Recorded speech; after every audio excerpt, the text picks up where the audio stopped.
Teddy Feinberg, Brook Stockburger, Teddy and Brook Show. We're back outside, and the guy with the weed whacker is gone, and we're in full force. We're going to get the ball rolling, talking Aggie football, an astounding 30-point underdogs in Utah State. Utah State's a very good team.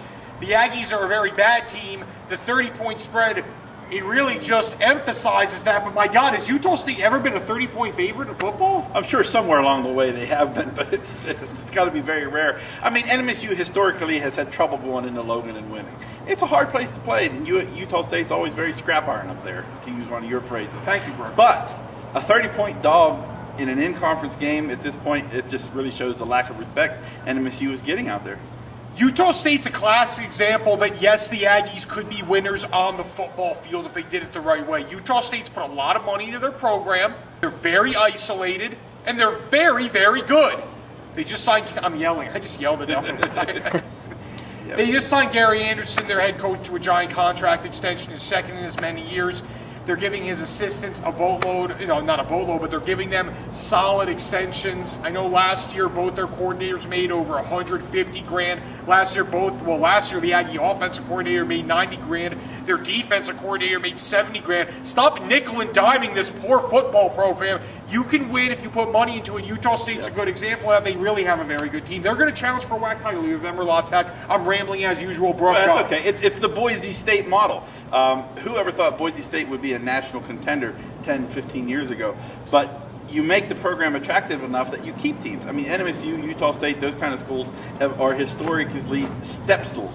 People have a job there, they do well at, say, an NMSU or Utah State, they move on to a bigger school. But people are seeing you can win at these smaller schools. You're getting on ESPNU and Fox Sports Southwest, TV's all over the place. Maybe you get a guy who wants to stay in Logan, Utah, and maybe you can get a guy who wants to stay in Las Cruces who can build a winner here. So you have to put that money into the program because you might be able to keep somebody.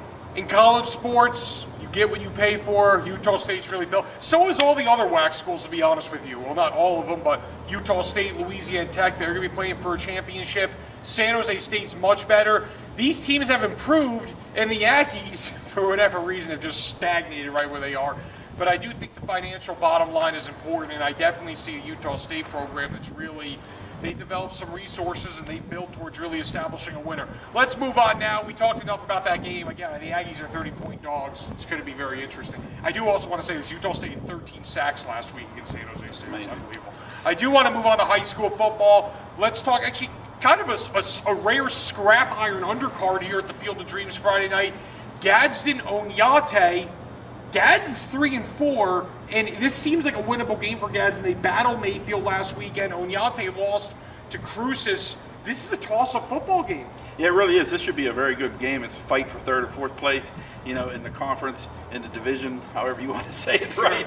But two teams that really fight hard. And if people might remember, Oñate and Gadsden used to play at the end of the year. It used to be sort of like almost a rivalry game. I remember one of my first years here, there was a little bit of a kerfluffle out on the not Pan Am, but Aggie Memorial Stadium when they play each other. So these two teams have a little bit of a history. They played at Aggie Memorial? Yep. Interesting. I think that's going to be a very good game. Again, it's a winnable game for Gadsden. Cruces hosts Alamo tonight.